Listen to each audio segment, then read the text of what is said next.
Hello and welcome to my tribute to Omega Supreme. Took me a little while here tonight, but I went ahead and got all of my Omega Supremes together that I could actually take out of the box and assemble. The only ones that aren't here are my Freakazoid Voltron hybrid, which I already did a video on, and my Mechabot, which has never been out of the box and is actually in an AFA case now. So I wanted to take the rest of them here tonight and show you the different versions of Omega Supreme that I have. Starting here out to the left, we have a Omegatron, which was a United Kingdom European release of the Mechabot 1. Was pretty much the same toy for same as Mechabot, except for the there was a little bit variance in the red used on the claw. The Mechabot was a little bit more of a lighter shade of red, a little more pinkish almost. So you can see he's there he's the first one there.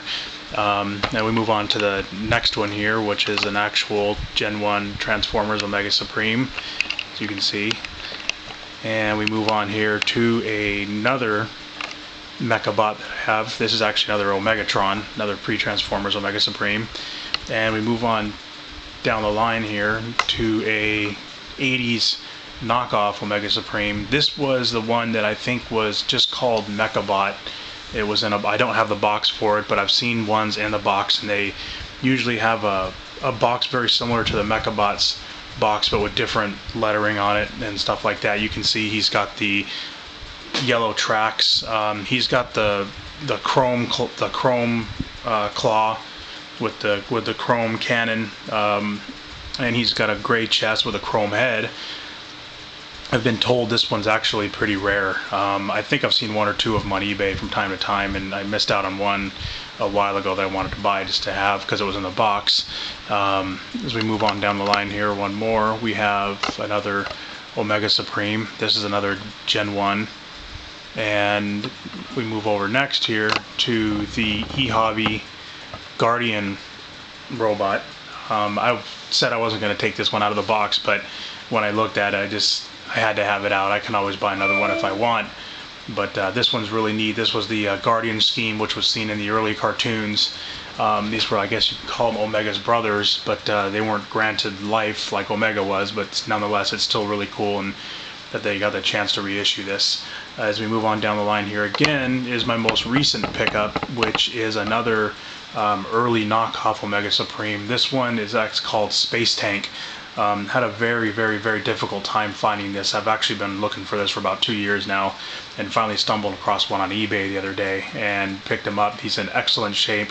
As you can see, it's a little hard to see in the picture here, but he's actually got a blue chest. He's got a chrome head, chrome claw, and a chrome cannon. He does walk and roll around, but for the fear, you can feel the difference in the plastic. I wouldn't attempt to let him run, but his battery compartment's mint and all that, so you know, the previous owner said that he did let him walk before, but knowing how fragile the cams are on these things, I'm not even going to take a chance. And then lastly down the line is the Encore Omega Supreme, which is a really nice toy. It's nice that they finally got an opportunity to reissue Omega Supreme, because a lot of people said it would never be done. But lo and behold, here we have him, and we also at the same time, a little bit after that, got the Guardian version of him. And so that's about it. I just wanted to take a chance here to show all you YouTubers out there my Omega Supreme collection. And actually I will pull my Mechabot, well, you can see the Mechabot box behind him here. Let me grab him and put him out there. And that is my pride and joy. Let me set the camera up here a little bit better so you can see him. He is dead mint in the box. Unused sticker sheets. All the locks for his armor are on the sprues. I don't think he's actually ever been out of the foam. He's just a dead mint toy. He's actually probably one of my top 3 favorite toys that I own, and recently I got a chance to pick up an AFA case for him, and got to put him in a home because I was always worried about his survival being out, even though he's in a good clean room. But nonetheless, that still is a treasure piece to me, and I love him dearly. Thanks for watching. I hope you guys enjoyed it. If you have any comments, please leave them. Thanks.